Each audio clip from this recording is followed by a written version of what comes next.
Assalamualaikum warahmatullahi wabarakatuh. Salam sejahtera untuk kita semua. Pada kesempatan ini, saya akan menyampaikan materi yang sempat tertunda, yang belum sempat saya sampaikan di manajemen risiko. Topiknya tentang risiko perubahan tingkat bunga lanjutan. Yang pertama, tentang metode jangka waktu. Jadi, metode jangka waktu ini atau sering kita kenal dengan metode repricing, artinya penilaian kembali, memiliki kelemahan terutama karena tidak memperhatikan efek dari perubahan nilai pasar. Oleh karena itu, metode jangka waktu mengukur perubahan harga pasar terhadap suatu aset yang akibatnya perubahan tingkat bunga. Misalkan suatu bank memiliki neraca ini. Di bagian aktiva,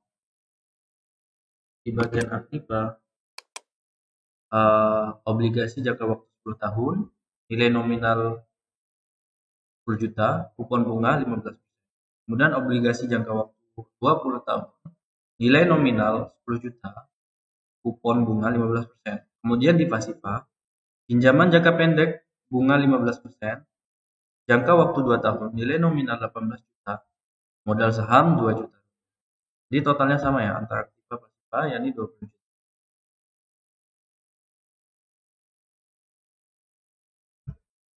Kemudian misalkan tingkat bunga yang berlaku adalah 15%.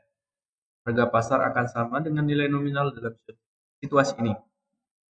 Bank tersebut mempunyai aktiva dan pasifa yang sama, yakni 20 juta. Seandainya tingkat bunga meningkat menjadi 17%, maka nilai obligasi tersebut menjadi sebelumnya saya sudah menyampaikan formula untuk menghitung nilai obligasi. Kita menggunakan prinsip nilai sekarang atau present value obligasi aset 1. Kita menggunakan present value, di mana di sini 1.500.000 rupiah ini didapat dari 15% dari 10 juta. Nah, kita menggunakan formula sigma T sama dengan 1 sampai N kali C per 1 plus R dipangkatkan T. Ini periode, R ini bunga. Kemudian ditambah F. F ini gabungan dari C sama nilai akhir pada tahun terakhir, periode terakhir. Dibagi 1 plus R dipangkat N. N ini tahun terakhir atau periode terakhir. Jumlah periode terakhir. Misalkan ada 10 tahun atau periodenya ada 12 semester. Nah, prinsip ini diterapkan di sini sampai memperoleh nilai 9.068.279. Begitu juga prinsip dari perhitungan obligasi aset 1 di obligasi aset 2, di mana memperoleh hasil 8.874.447 rupiah.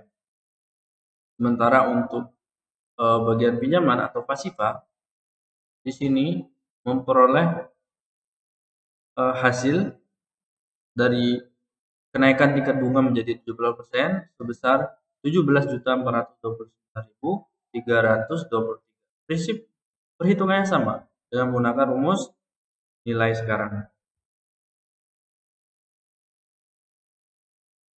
Neraca yang baru sudah perubahan tingkat bunga tadi dari 15% menjadi 17%.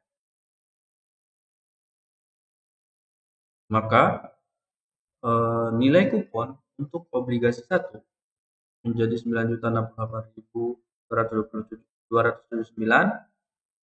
Kemudian untuk obligasi 2 ini menjadi 8.874.447. Berdasarkan obligasi 1 dan obligasi 2 di Aktiva, ini menunjukkan bahwa semakin banyak durasi jangka waktu, semakin banyak jangka waktu, maka penurunan harga terhadap kenaikan tingkat bunga akan semakin besar. Kemudian di bagian pasifa dengan jangka waktu yang 2 tahun mengalami penurunan nilai 17.429.323. yang dimana ini merupakan penurunan nilai ketika tingkat bunga menjadi 17% di bagian pasif.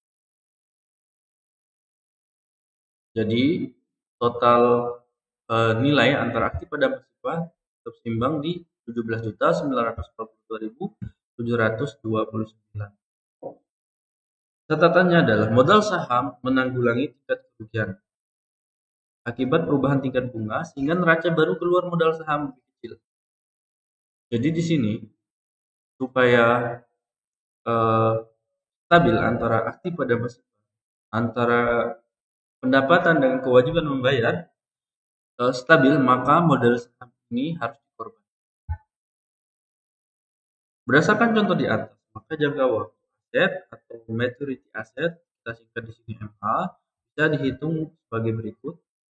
MA itu sama dengan 10 juta dibagi 20 juta, ini nilai nominal, dibagi nilai total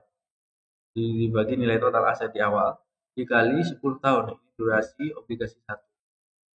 Ditambah dengan durasi obligasi 2 untuk menghitung maturity aset, maka diperoleh pada tahun ke-15. Nilai MA-nya sama dengan 15 tahun. Dan jangka waktu kewajiban atau maturity of liabilities, atau kita singkat di sini ML, adalah 2 tahun.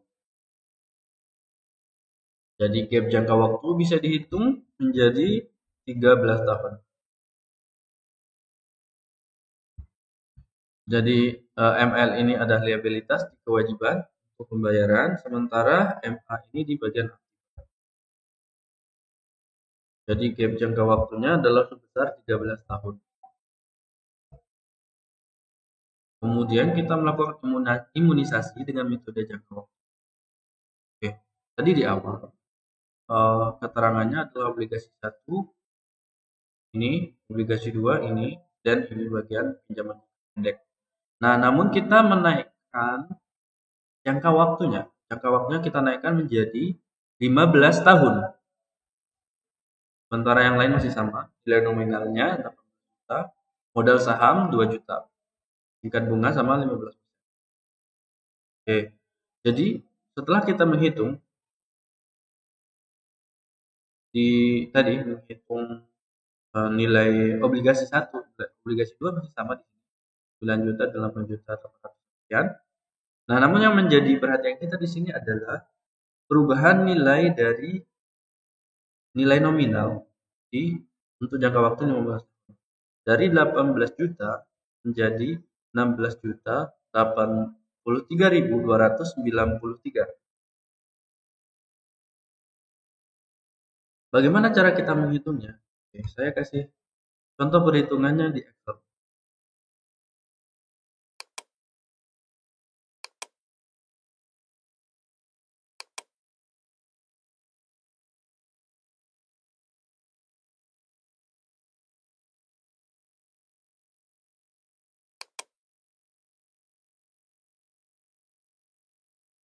Oke, ini saya tidak menghitung di Excel ternyata ya.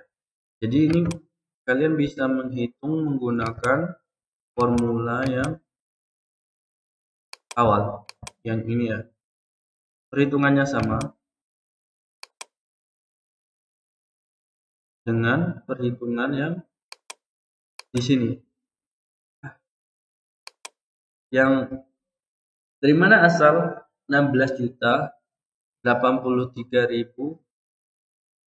Asalnya adalah di kita menghitung nilai sekarang dengan jangka waktu yang 15 tahun.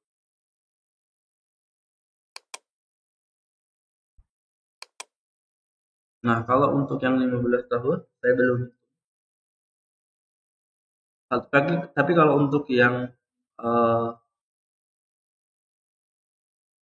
tahun ini ada di kasus yang berbeda. Oke, kita coba hitung saja yang durasi 15 tahun, jangka waktu 15 tahun, nilai nominalnya 18 juta. Di mana di sini nilainya 15%. Oke. Saya buatkan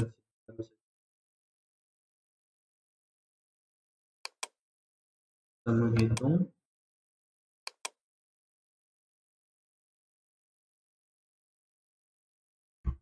saja di menggunakan ini.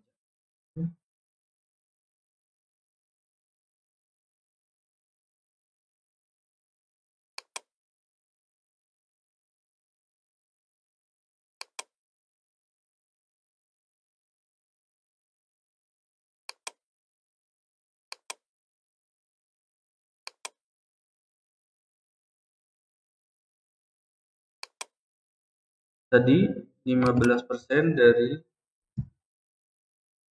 0,15 dikali 18 juta berapa?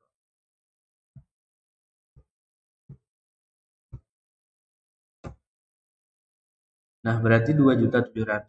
Ini 2 juta. Ini 2.700.000.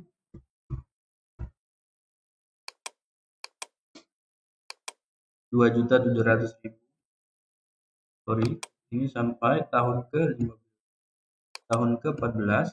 Sementara tahun ke-15 menjadi 20.700.000 ya. Jadi asal dari 20.700.000 ini adalah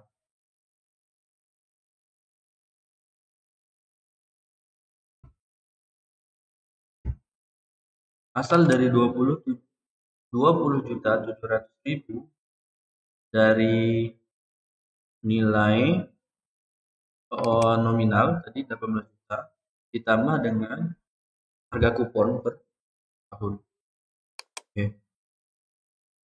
Terus kita terapkan formula yang tadi, yang ini, formula nilai PV. Pertama C, C-nya berarti 2.700.000 ini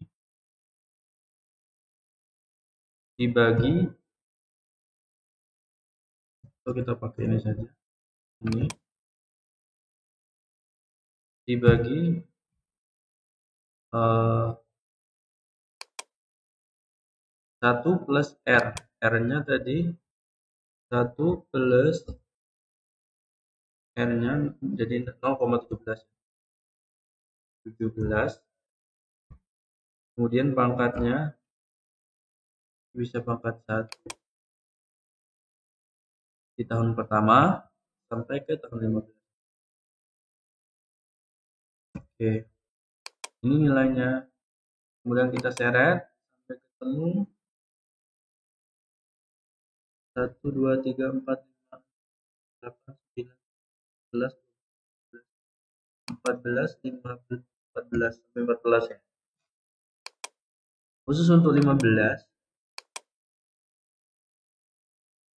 saya sampai 15.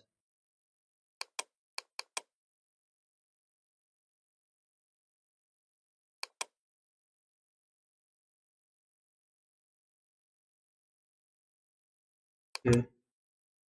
Setelah itu ini kita jumlahkan.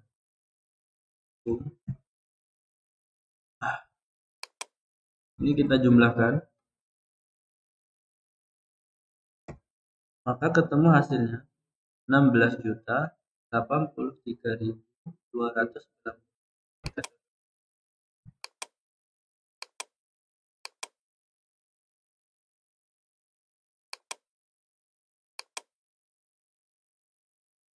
Sama ya, 16.083.293 rupiah.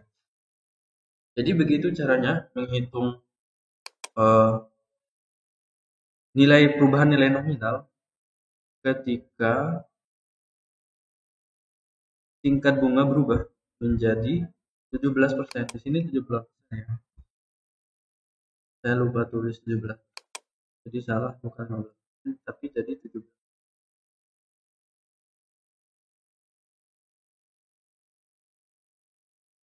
Oke. Jadi nilai nominalnya berubah menjadi 16. Selanjutnya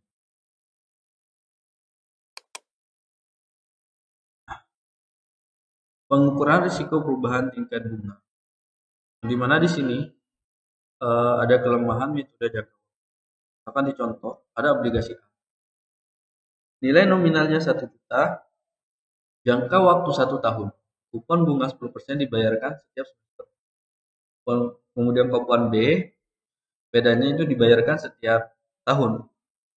Nah, jika tingkat bunga naik 15%, maka harga pasar kedua obligasi tersebut akan nampak seperti berikut ini, yang dimana obligasi A akan turun menjadi 9.669 dan obligasi B turun di 956. Yang membedakannya di sini, penurunan dari obligasi A lebih sedikit dibandingkan obligasi B.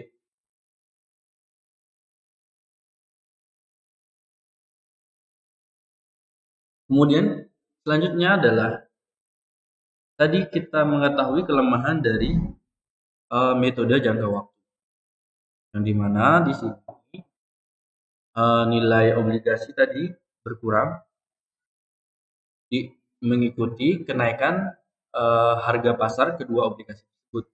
Dan dimana di sini tingkat bunganya naik dari 10% jadi 15%. Dan semakin besar periodenya, semakin kecil tingkat kerugian. Semakin pendek periodenya, semakin besar tingkat kerugian. Berdasarkan contoh obligasi A dan B. Di sini kita lanjutkan untuk menghitung durasi. Cara menghitung durasi, misalkan dari contoh obligasi A dan obligasi B. Yang tadi, yang ini ya, dari obligasi ini, kita mau menghitung durasinya. Untuk bagian A, di sana waktunya kan 1 tahun ya, yang dimana pembayarannya setiap semester atau setengah tahun. Setiap setengah tahun melakukan pembayaran. Maka kita bisa menghitung obligasinya. Durasi di sini. Nah, 50.000 ini berasal dari 10% dari maaf, bukan 10% ya. Ini kita menggunakan 5% karena tingkat bunganya per tahun adalah 10%, maka kita bagi 2 menjadi sisanya 5%.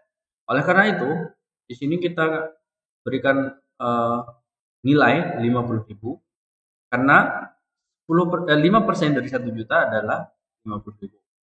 Oke, untuk menghitung PV, tingkat rasio dari nilai sekarang ini 5%, maka kita bisa menggunakan persamaan berikut ini. Saya kasih contoh di Excel saja hitungannya.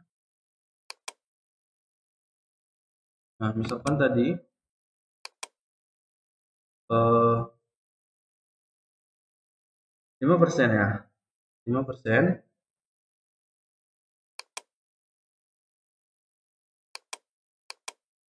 Nah, formulanya adalah 1/1 plus R ini tingkat bunga, dipangkatkan T ini durasi periode waktunya. Oke, misalkan di sini saya copy paste, saya ganti dengan ini tadi. Saya copy ke sini.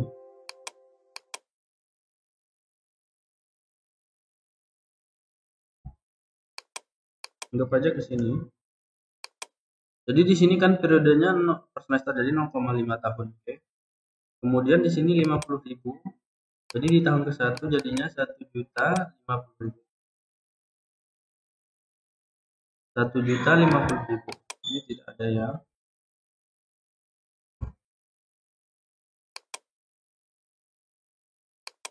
Oke, 1.050.000.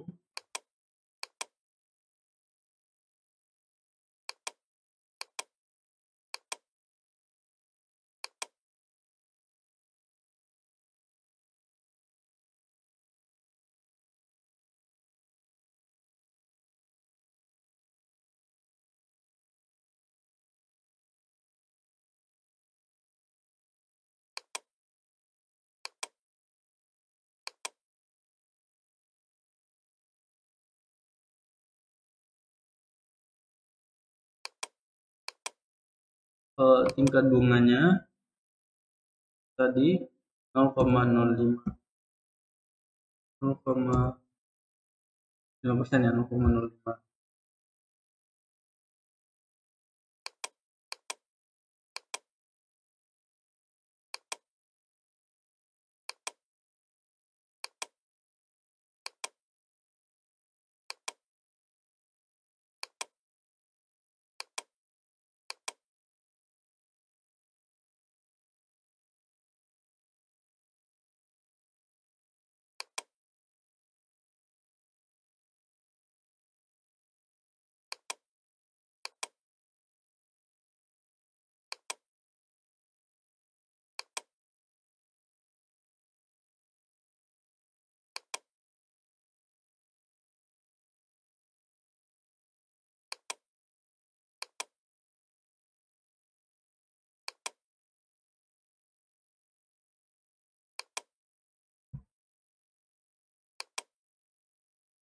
Ini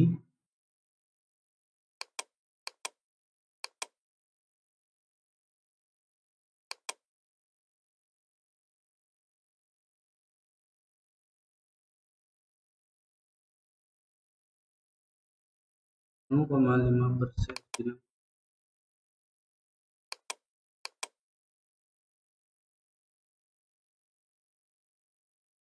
0,05 kan.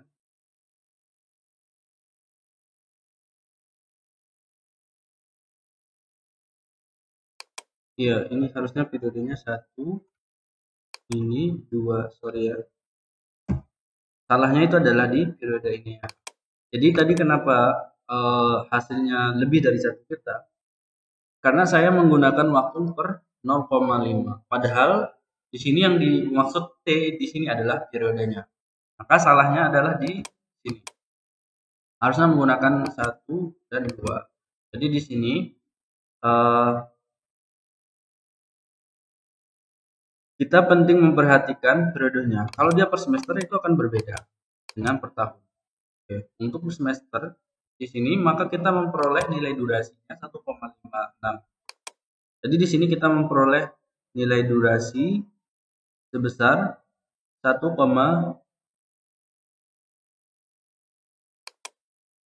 mohon maaf, ini harusnya bukan 1,5. Ini harusnya tetap 0,5. 0,5 sama di sini 1. Tetapi untuk perhitungannya di sini kita tidak bisa menggunakan ke sana, tapi melainkan nilainya adalah 1. Ini 1, di sini 2.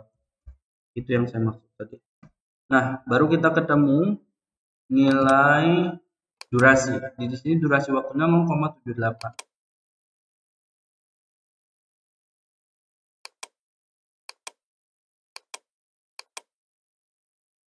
Nah, letak salahnya adalah di proporsi.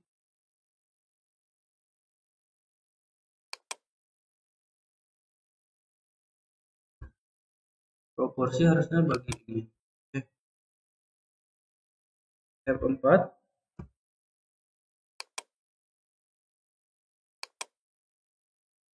Nah, baru kita ketemu nilai durasi yang pas sama dengan yang di PPT, yang dimana nilainya adalah 0,9762. Jadi yang paling penting kita perhatikan di sini, ini periode waktunya, ini 0,5 tahun sama 1 tahun.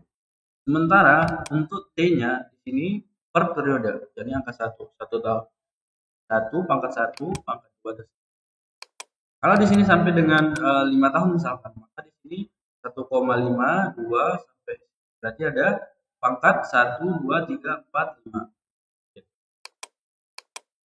Seperti itu cara menghitung durasi di Excel. Nanti kalau manual tinggal jabarkan saja bahwa pertama-tama kalian harus memahami waktunya berapa, kemudian pembayarannya apakah per tahun atau per semester. Kalau per semester berarti 0,5 tahun. Sementara pangkat T di formula ini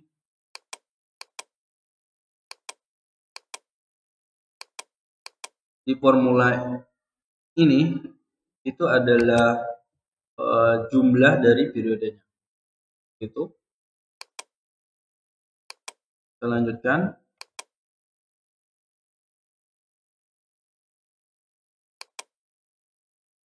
Nah, begitu juga untuk menghitung obligasi. Obligasi di bagian B. Nah, karena di sini hanya 1 tahun, ya sudah. Jadi alirannya cukup sederhana, tidak perlu yang ribet.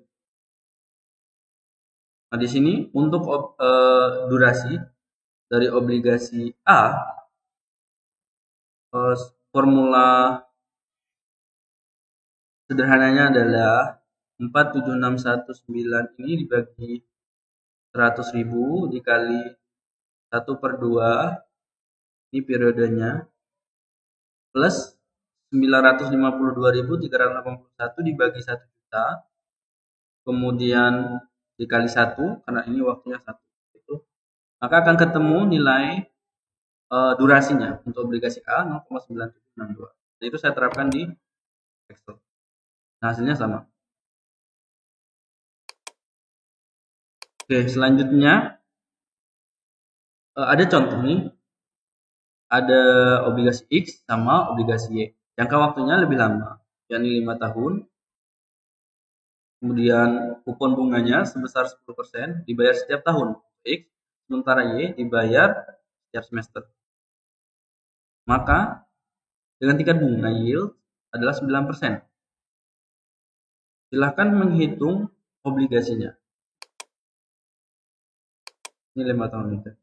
Nah, ini saya sudah hitung di Excel. Kalau yang ini sudah saya hitung di Excel.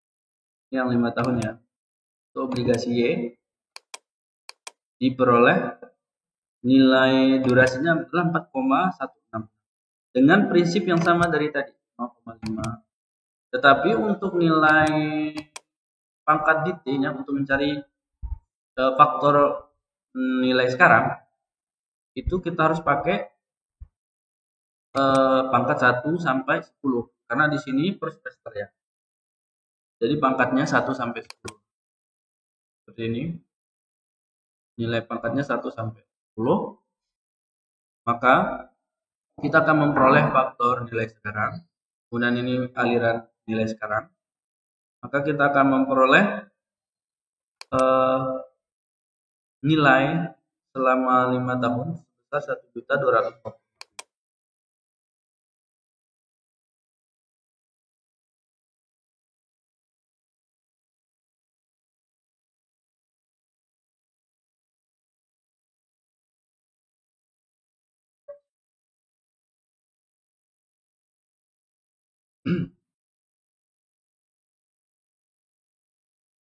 Jadi di sini durasi waktunya 1.050.000 ini sama dengan 1 juta di sini.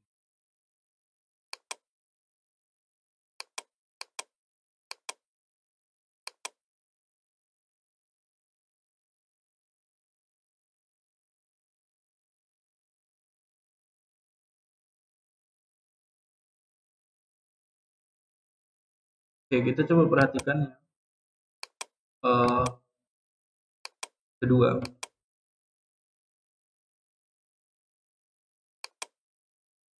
Ini X, ini Y. Ini X 1.038.000. Di Y ini sebesar 5 tahun. Sementara di sini nilai kupon obligasinya untuk yang Y sebesar 1.246,33. Jadi di sini menunjukkan bahwa untuk pembayaran per semester nilai obligasinya, nilai sekarang dari obligasi tersebut cenderung lebih sedikit dibandingkan dengan nilai sekarang pada obligasi pembayaran per tahun. Dan nilai durasi dari X lebih besar daripada nilai obligasi daripada Y.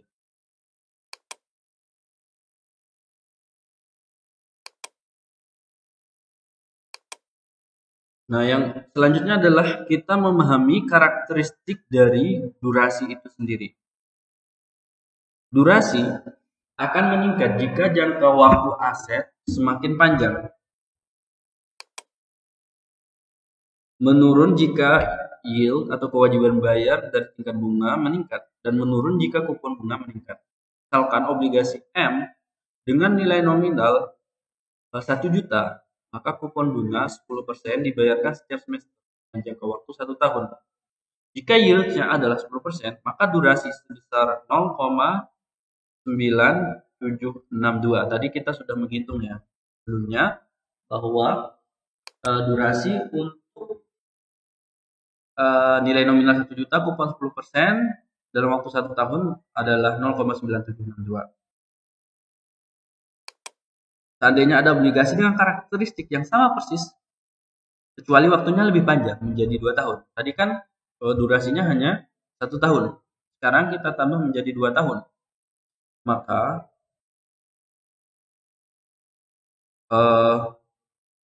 obligasi tadi kita akan peroleh durasinya menjadi 1,1624, sekitar 1,86 tahun.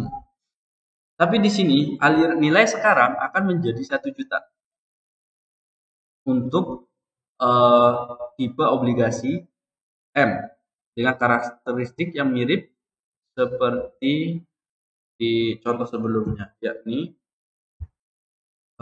obligasi X dan Y. Ini obligasi M dengan jangka waktu yang lebih lama, ini 2 tahun.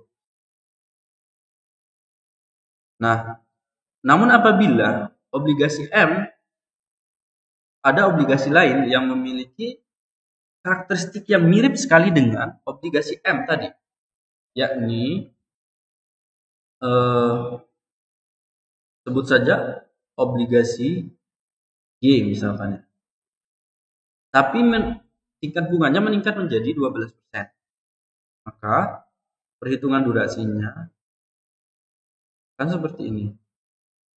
Yang menjadi permasalahannya di sini adalah nilai dari obligasi itu menurun menjadi 965.349. Sementara durasinya juga menurun. Jadi hubungan antara aliran kas nilai sekarang dari nilai obligasi tersebut berbanding lurus dengan durasi. Selanjutnya adalah bagaimana kita menginterpretasi ekonomi durasi. Di sini ada hubungan antara durasi dengan perubahan harga yang dirumuskan sebagai berikut. Turunan dari DP terhadap P minus DR per 1 plus R. Ini formula untuk menghitung interpretasi ekonomi durasi. Nah, kemudian kita sederhanakan lagi. D per 1 plus R ini kita sebut saja menjadi MD atau durasi yang dimodifikasi. Sehingga DP per P sama dengan minus MD kali DR. Oke, misalkan ada obligasi dengan nilai nominal 1 juta. Kupon bunga 10%, maka jangka waktu 5 tahun dan jangka waktu 5 tahun, tingkat bunga yang berlaku sama dengan kupon bunga yaitu 10%. Maka jika tingkat bunga naik menjadi 10,1%, yang artinya di sini adalah 0,1% atau naik 10 basis poin, berapa perubahan obligasi tersebut? Nah, tadi di awal kita sudah menghitung, yakni nilai durasinya adalah 4,1699, yaitu contoh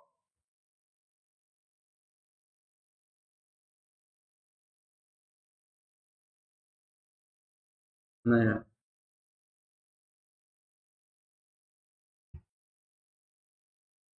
Contoh A ya kalau tidak.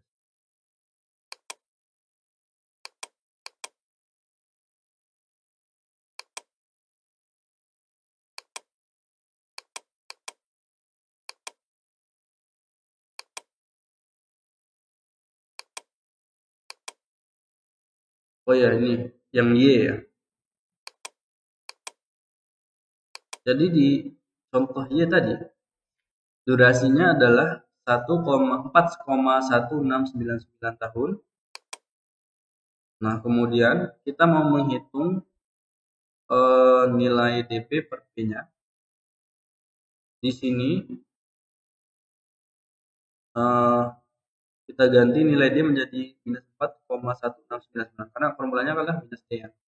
Dikali, ini penurunannya kan 0,1%, maka menjadi 0,01 dibagi 1 plus tingkat bunganya 0,1, maka diperoleh nilai minus 0,003719.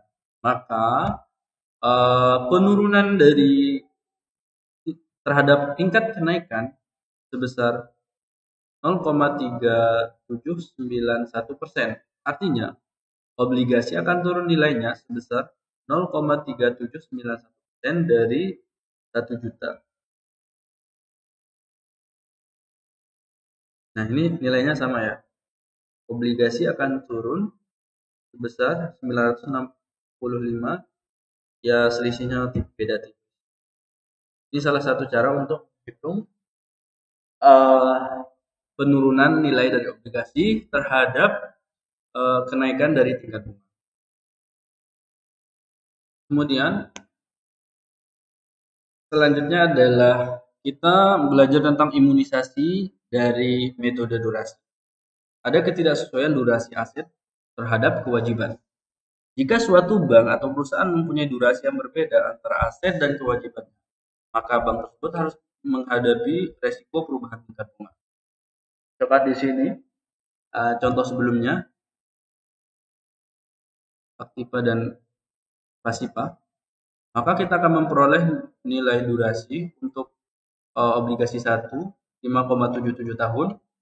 Untuk obligasi 2 aktiva kita memperoleh 7,1982 tahun, dan durasi obligasi 1 5,77 tahun dan durasi obligasi 2 7,198 tahun. Jika perusahaan atau bank memiliki beberapa aset atau kewajiban, durasi portofolio aset kewajiban bisa dihitung sebagai rata-rata timbang durasi aset. Dengan formulanya misalkan DA dengan W1 kali A1 plus WN kali AN. Atau kalau penerapan dari contoh sebelumnya, DA sama dengan 10 juta dibagi 20 juta.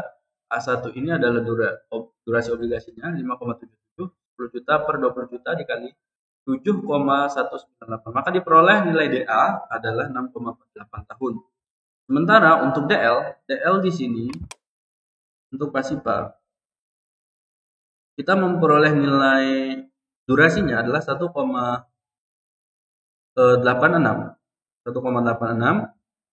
hingga kita bisa menghitung gap durasi DA min DL, yakni 6,48 dikurangi 1,87 sama dengan 4,61 tahun.